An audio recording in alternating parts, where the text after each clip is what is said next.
Bu joy qayerligini bilasizmi? Bu Toshkent kimyo xalqaro universiteti.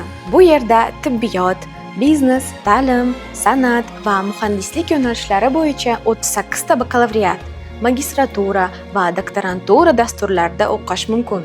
Universitetning Samarqand va Namangan shaharlarida ham filiallari mavjud. Darslarni tajribali mahalliy va chet ellik ustozlar olib boradi. Talabalar zamonaviy laboratoriyalarda amaliyot o'taydi. 50 mingdan ortiq kitobga ega kutubxonadan foydalanadi. Ayrim yo'nalishlarda o'qishning bir qismini Janubiy Koreya, AQSh, Yevropa, Malayziya, Turkiya va Yaponiyadagi hamkor universitetlarda davom ettirish mumkin. Chet elga chiqmasangiz ham bu yerda turli davlatlardan kelgan talabalar bilan birga o'qish imkoniyati bor. Eng yoqadigan tomoni esa amaliyot juda ko'p. Bu esa o'qishni bitirgandan keyin ish boshlashingizni ancha osonlashtiradi. Agar hali universitet tanlamagan bo'lsangiz, bir marta kelib ko'ring.